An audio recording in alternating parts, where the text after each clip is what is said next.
Assalamualaikum warahmatullahi wabarakatuh. Waalaikumsalam warahmatullahi wabarakatuh. Alhamdulillahirabbil alamin. Wassalamu ala asyrofil anbiya'i wal mursalin wa ala alihi washabihi ajma'in wa ba'du.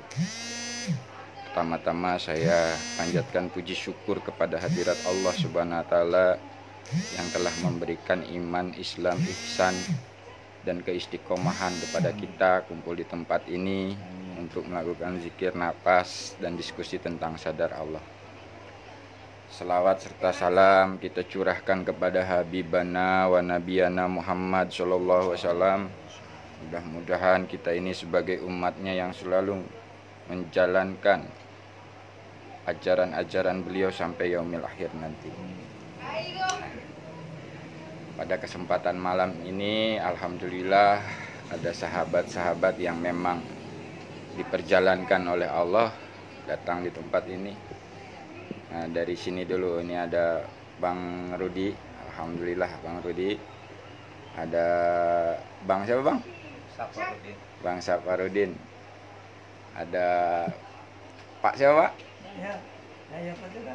Pak Yayat. Pak Yayat ya? Lupa saya. Ini ada Pak Nardi. Nah, alhamdulillah pada kesempatan malam ini kita punya tema diskusi memahami makna manusia ini adalah makhluk ciptaan Allah yang paling sempurna. Nah, jadi setelah disadari makhluk yang namanya manusia ini memang ternyata luar biasa. Jadi kemarin saya setelah mengikuti acara DN berjamaah di Padepokan, saya terdiam dengan menyadari Allah bersama alam semesta yang hening waktu malam itu, dipahamkan tentang manusia yang sempurna ini.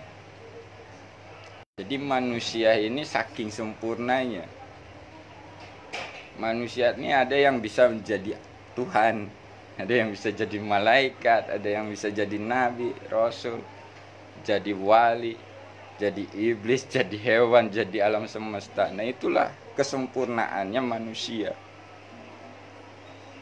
Hanya manusia yang diberikan kekuasaan oleh Allah seperti itu. Makanya kita jangan sampai salah-salah dalam belajar untuk ketuhanan ini. Kadang-kadang kita itu terpeleset dengan menuhankan diri sendiri tadi. Jadi Tuhan. Nah, makanya banyak yang terjebak di situ. Setelah kenal Tuhan jadi Tuhan. Nah, kalau misalkan jadi malaikat, manusia ini kalau jadi malaikat itu lebih mulia daripada malaikat sebenarnya. Karena malaikat pun sujud kepada manusia, diperintahkan oleh Allah. Ya kan? Nah, ini manusia ini di saat jadi penyampai, rasul, itu ya luar biasa. Menyampaikan kebenaran-kebenaran dari Allah. Nah, jadi di sini kita benar-benar harus mengenal diri itu ternyata. Nah, ada keterangan siapa yang mengenal dirinya maka akan mengenal Tuhan. Kalau nggak benar-benar kita mengenal diri dulu, ya ini yang banyak terjebak. Karena ternyata di dalam diri, di dalam jiwa kita, di dalam hati kita pun masih banyak berhala-berhala yang kita tuhankan, yang tanpa kita sadari. Kalau berhala menyembah patung mah itu udah jelas, ya kan, menduakan Allahnya itu jelas gitu. Di saat kita meyakini patung ini bisa nolong, kita sembah, nah, itu berhalanya jelas. Tapi kalau dalam berhala dalam hati ini yang bahaya, dalam diri ini yang bahaya. Misalkan contoh kalau keegoan pun jelas, ya kan, keakuan itu jelas. Yang lebih halusnya lagi nih, yaitu menuhankan diri yang halus. merasa diri bisa, merasa diri mampu, itu menuhankan sebenarnya. Kalau kita sadarin, di saat kita merasa bisa berikhtiar, merasa bisa memberikan nafkah ke anak istri, itu kalau disadari, itu Tuhan ada dalam diri, mengaku Tuhan dirinya. Jadi Tuhan. Padahal kita udah jelas-jelas tahu dari keterangannya, semua yang ada di bumi dan di langit itu diurus oleh Allah. Nah, makanya belajar ketuhanan di sini kita harus benar-benar sesuai dengan apa yang diajarkan oleh Rasulullah. Benang merahnya itu ya Rasulullah. Panutannya itu Rasulullah. Contoh yang harus kita jalan. Manusia yang mulia di hadapan Allah. Nah, kita ini adalah sebagai umatnya.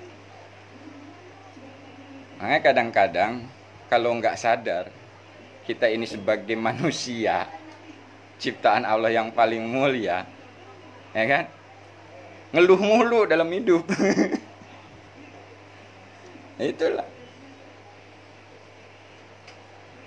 Ngeluh sedikit ngeluh kesar katakan. Tapi ya itulah proses juga, nggak bisa disalahkan. Karena ya itu sudah ketentuan juga dari Allah kalau manusia ini ya bergesa-gesa dan keluh kesah. Tapi kalau kita sadari, kita belajar yang namanya kesadaran, tentu mindset semua yang ada dalam diri kita ini akan berubah. Dan sampai benar-benar menuhankan Allah, mengesahkan Allah. Tidak ada Tuhan selain Allah. Nah, ini di DN level 4 diajarkan kita itu sebenarnya. Napas masuk kesadaran jiwanya menyadari yang ada hanya Allah. Napas keluar Allah, kesadaran jiwanya menyadari yang ada hanya kekuatan Allah. Nah, itu sebetulnya udah lengkap di DN. Itu untuk membersihkan berhala-berhala dalam hati kita. Ternyata berhala itu bukan hanya sekedar patung. Ya, meyakini bacaan, meyakini metodenya. Ini halus, Bang. Pokoknya meyakini selain Allah itulah berhala.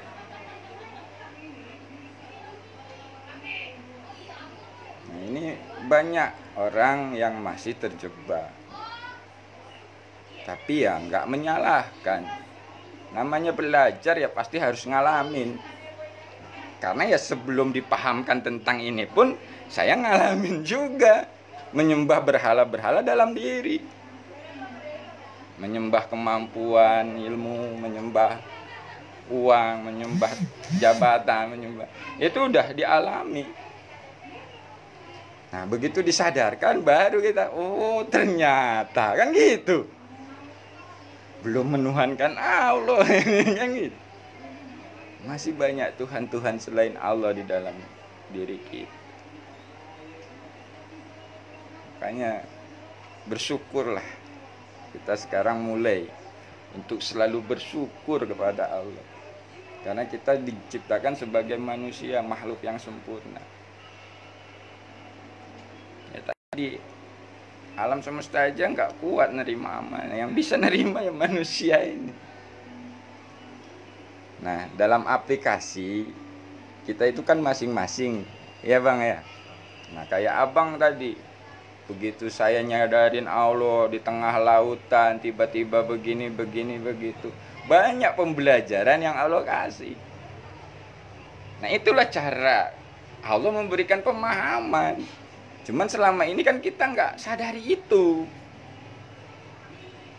Kadang-kadang kita itu merasa paham itu karena di penjelasan guru gitu. Atau penjelasan murid. Sehingga saya paham. Nah, melupakan Allahnya tanpa sadar. Nah, itu. Padahal tiap hari itu Allah ngasih pembelajaran untuk kita pahami. Dalam keseharian. Dari mulai kita tidur sampai bangun tidur, sampai tidur lagi. Kalau kita sadar, jiwanya sadar Allah, banyak pembelajaran sebenarnya dari Allah. Dan kita tidak akan bisa lagi menyombongkan diri di hadapan Allah. Kalau kita sadar,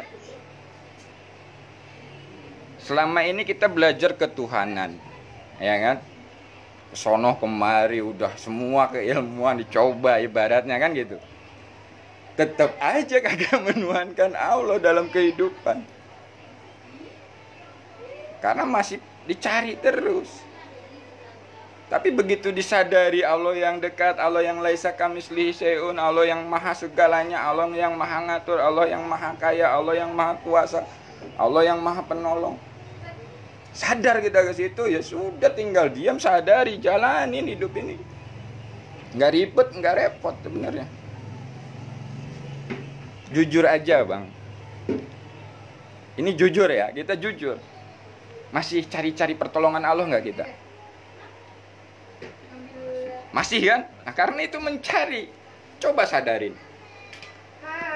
Dari mulai bangun tidur sadarin itu pertolongan dari Allah. Situ bisa napas, situ bisa buka mata, situ bisa mendengar.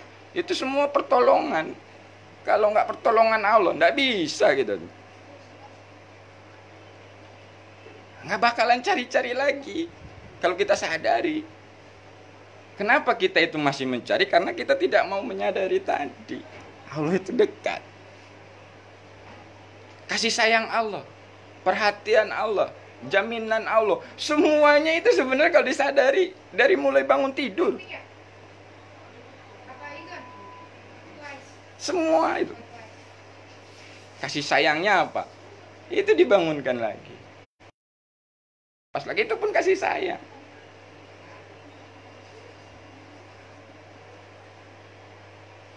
Bisa kamar mandi, bisa mandi, bisa, itu udah. Kalau kita sadari mah luar biasa. Jadi kita belajar mengenal Allah itu bukan untuk hal-hal yang wah aja. Bisa terbang, bisa napak sancang, bisa rawa rontek. Wah, ya, bukan untuk itulah. Justru kita itu mengenal Allah itu agar hidup kita itu lebih tertata lagi, lebih menyadari lagi sebagai diri ini yang tidak bisa apa-apa. Sebenarnya kita aplikasikan saja makna la haula wala quwata illa billah. Wah, udah dahsyat itu bang. Jangan main-main sama orang yang sudah mengaplikasikan la haula wala quwata illa billah. Yang sudah dicontohkan oleh siapa? Nabi Muhammad. Dia udah mengaplikasikan kesadaran jiwanya la haula wala quwata illa billah, nggak punya kekuatan tanpa Allah. Diludahin senyum, ditempok batu ya senyum, dicaci maki ya senyum. Apa kita bisa seperti itu? Ya bisa, orang dicontohin kan gitu. Yang nggak bisa itu ya jadi nabi. Kalau perbuatannya masih bisa pak, akhlaknya masih bisa pak, karena ya dicontohkan itu kita ikuti. Ya minimal 50% lah itu udah alhamdulillah gitu. Nah, gitu. Nah di sini ternyata fungsinya belajar kesadaran. Kalau kita masih belajar atau udah belajar kesadaran tapi mencari-cari, akhirnya di situ yang akhirnya banyak terjebak. Terjebak dengan Tuhan-Tuhan selain Allah. Kita sedih. Di saat kita sadari sedih ini dari Allah, tenang nggak? Tenang, nggak masalah dengan sedih. Kita bahagia. Kita sadari kebahagiaan itu dari Allah. Apa kita berlebihan, bangga diri? Enggak, biasa aja. Itulah belajarnya menyadari tadi, kesadaran itu. Di saat kita kaya, kita sadari kekayaan ini dari Allah, nggak belagu, kayak harta kayak siapa Korun, merasa wah ini hasil usaha saya, kan? Begitu Allah ambil lagi dilelepin dalam bumi, ya kan? Perut bumi. Ya kan? Kita miskin. Sadari miskin ini dari Allah. Nggak masalah dengan miskin. Enjoy aja walaupun miskin, karena menyadari.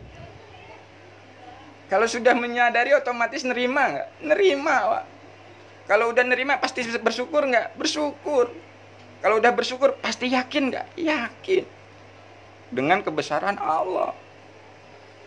Nggak ada di sini kecuali Allah, udah itu.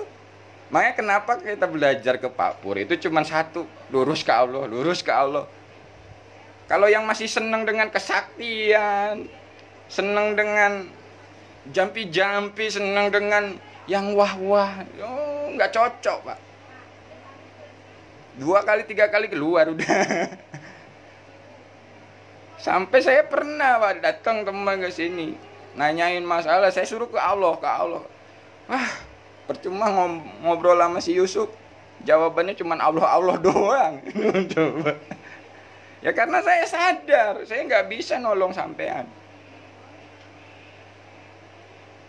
Saya sadar hanya Allah yang bisa nolong. Mungkin dulu waktu diproses jadi gue jadi orang sakti, oh iya, tenang, ada saya gitu. Tapi sekarang udah kita belajar kesadaran, menyadari Allah yang dekat. Apalagi sih yang mau dibanggakan oleh diri kita? Apalagi sih yang mau disombongkan oleh diri kita? Nah, inilah fungsi kesadaran. Zikirhu Allah itu adalah metode aktivasi untuk aktifnya kesadaran. Nah, metode ini jangan dijadikan Tuhan, tapi dijadikan sebuah alat. Nah, gimana caranya yang benar? Lakukan lillah. Zikirnya itu lillah, jangan punya tujuan lain. Kalau DN pengen gini, pengen itu, ya berarti kan belum lillah. Jadi tujuan DN kita itu ya kembali kepada Allah menggunakan metode zikir nafas. Kalau sudah kembali ngapain? Nah, di situ fungsinya. Kita akan menjalani hidup ini sesuai dengan ketentuan-ketentuan Allah. Nggak sekarepe dewe, nggak seingin diri kita. Nah, selama ini kan kita dikendalikan oleh nafsu diri kita. Yang dominan ini nafsu. Begitu aktif kesadaran jiwanya, nah jiwalah yang menahkodai yang namanya jasad ini, perahu ini dinahkodai oleh jiwa yang sadar. Begitu nafsu mau macem-macem, nafsu jangan, kembali kamu ke Allah. Itu Pak. Akhirnya jiwanya tidak cepat gumunan. Ngelihat orang kaya ya biasa, ngelihat orang yang jabatannya tinggi ya biasa, ngelihat orang yang pinter sepinter kayak Habibie, kayak siapapun itu ya biasa. Karena sadar, gitu loh. Yang ngasih kekayaan Allah, yang ngasih kepinteran Allah, yang ngasih jabatannya Allah, udah. Kita mah terima aja. Kalau tukang ojek ya jadi tukang ojek, ya nggak apa-apa. Jadi tukang pijat ya tukang pijat, ya nggak apa-apa. Karena itulah bagian kita. Yang jadi stres itu, nah ini kan gitu. Peran kita dikasih sebagai tukang pijat, pengen jadi tentara, ya repot. Bukannya bisa menikmati hidup itu kan. Gelisah terus itu. Nah ini fungsi belajar kesadaran. Makanya kita harus menyadari. Kita ini adalah makhluk yang sangat sempurna dan mulia di hadapan Allah. Manusia ini luar biasa. Makanya kalau masih ada yang sedih jadi manusia, cepat-cepat sadar. Makanya sadar diri, maka sadar Allah. Orang yang mengenal dirinya, maka akan mengenal yang menciptakan dirinya, ya Allah.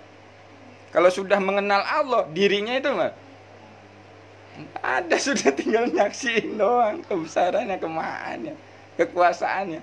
Isopo loh, kan gitu. Nah kalau kita sudah sadar nggak bisa apa-apa, masih nggak kita mau macem-macem? mau ngaku-ngaku. Malu ah. Nah, banyak terjadi perdebatan kemarin itu baik buruk dari Allah itu tadi. Dan itu pun kan termasuk rukun iman. Iman yang keenam kan, qada dan qadar. Kalau misalkan buruknya dari setan, berarti ada saingan Allah kan gitu. Memang Allah mengizinkan keburukan melalui godaan setan. Tapi bukan berarti setan ini bisa berbuat tentang keburukan tanpa diizinkan Allah. Nah itulah ahad esanya Allah, maha kuasanya Allah. Ketentuan ya ketentuan, tapi kan sudah ada. Kita ini disuruh menjalanin kehidupan ini penuh dengan rasa syukur, malah mikirin urusan Allah. Apa nggak stres kita? Contoh gini, rezeki itu urusan siapa? Urusan Allah kan? Tapi kita suka ikut mikir itu. Padahal tinggal jalanin doang. Apa yang dimampukan jalanin, gak usah pakai dipikirin tuh rezekinya. Udah diatur, udah ada yang ngatur. Allah yang ngatur. Apalagi masalah makan, minum segala macam sebetulnya itu udah semua diatur, tinggal jalanin doang. Makanya jaminan Allah itu ya, kalau kita sadari dari mulai bangun sampai tidur lagi itu dijamin gitu loh. Tapi jangan sampai salah paham. Ngedenger dijamin Allah terus nggak ngapa-ngapain, nggak usah diem aja di kamar ya kan, ngerem. Ya nggak gitu juga kali ya kan gitu. Makanya kita dikasih akal dan pikiran. Gunakanlah akal pikiran kita sesuai fungsinya. Baru di situ menyaksikan kebesaran Allah. Kan selama ini kita yakinin dalam hati kita nih ya, walaupun dalam ucapan rezeki diatur Allah, tapi di hati ini kan harus gawe nih. Kalau nggak gawe nggak dapat rezeki ya. Ini saya pun alami sendiri Pak. Karena keyakinan saya dengan pekerjaan itu menghasilkan uang. Ternyata begitu kesadaran saya larikan ke Allah, bahwa yang ngasih rezeki itu Allah. Nggak kerja pun dikasih kok. Maksudnya nggak kerja apa? Hanya menjalani perintah Allah aja saya mah. Kata Allah ya sudah, kamu di rumah. Kamu asuh anak. Tiba-tiba ada yang transfer. Nah itu kan siapa? Allah Pak. Bukan hasil kerja kita. Rezeki yang tanpa diduga-duga tiba-tiba ada yang transfer ke GoPay 600.000. Deng. Loh, 600.000 itu. Coba, ayo. Keadaan pandemik, ya kan gitu.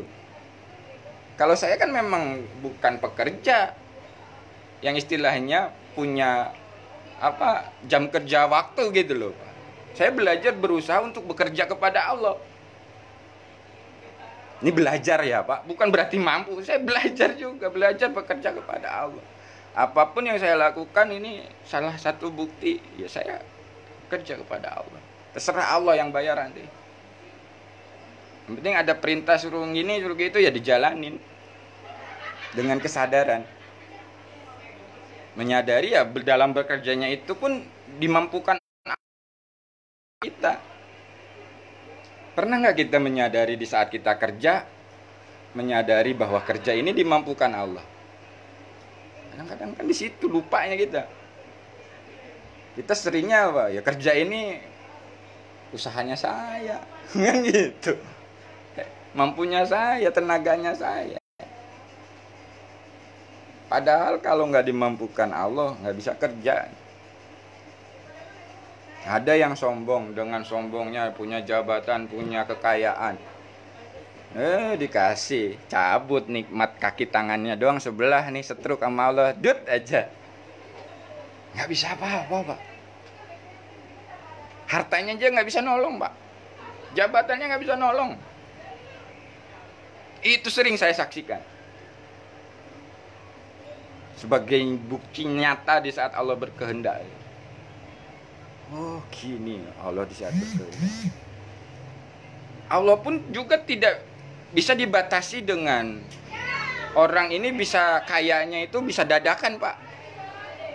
Percaya nggak, Pak? Tukang jahit apa namanya? Bukan yang namanya apa si permak lepis itu kan. Begitu Allah berkehendak dinaikkan gara-gara cuman ngomong oh dading mang oleh. Nah, kan? Rasanya seperti makan oh dading mang oleh seperti air jin bisa. Nah kayak gitu doang dinaikkan sama Allah. Dung. Jadi terkenal. Coba. Karena dia tulus, melakukan apa-apa tulus dia. Enggak hitung-hitung masalah duitnya. Nanti lakukan aja dia melakukan. Nah, itu saya banyak belajar. Di saat menyaksikan hal-hal seperti itu. Ternyata bagi Allah mudah. Kalau udah berkehendak, enggak ada yang bisa nahan-nahan, Pak. Kita jungkir balik, kaki jadi kepala, kepala jadi kaki kalau belum dikehendaki. Belum, gitu.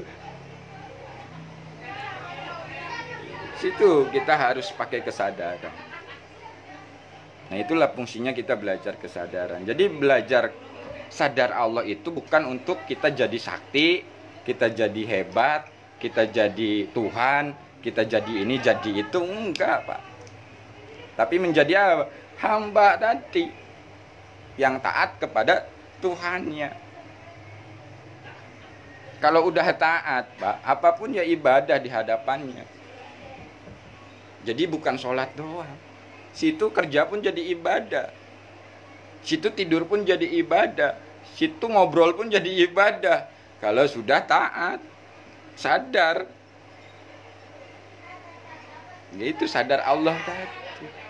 Sebenarnya ini metode yang sangat simpel, mudah, tapi banyak yang mencibir. Nah, iya. Belum mempelajari, belum tahu sesungguhnya seperti apa. Masa ke Allah dicibir, Pak. Wah, sadar Allah, mabok Allah lu katanya. Mabok ketuhanan lu macam banyak yang mencibir, tapi itulah saya saksikan bagaimana yang dialami oleh Rasulullah di saat lurus ke Allah. Enggak sedikit yang membenci, enggak sedikit juga yang suka. Jadi ya santai saja sudah. Dicibir ya biasa aja, dipuji ya biasa aja. Karena apa? Paham, kita sadar gitu loh. Kalau nggak sadar kan gede kepala. Pas dipuji, pas dibenci, ajak ribut. Ayo lo di mana ketemu? Mau bawa golok atau bawa pistol kan gitu. Ini karena tidak sadar. Kalau udah sadar mah ya santai saja, biasa aja. Enjoy aja. Apapun kata mereka ya sudah, nikmati saja. Enggak diambil pusing. Gitu loh, Pak. Nah, jadi itu sedikit berbagi dari saya. Mungkin dari Bang Rudi ada yang ditambahkan, Bang? Abang? Apa ada yang ditanyakan atau ditambahkan? Enggak ada. Bang Nardi? Cukup semua ya sudah. Kalau cukup itu jadi kita simpulkan obrolan kita malam ini bahwa sesungguhnya manusia ini adalah makhluk ciptaan yang sangat mulia di hadapan Allah. Jadi berbahagialah kita diciptakan oleh Allah sebagai manusia. Mudah-mudahan kita selalu dalam lindungan dan bimbingan oleh Allah. Mohon maaf apabila ada kesalahan. Sekian dari saya. Wassalamualaikum warahmatullahi wabarakatuh. Waalaikumsalam.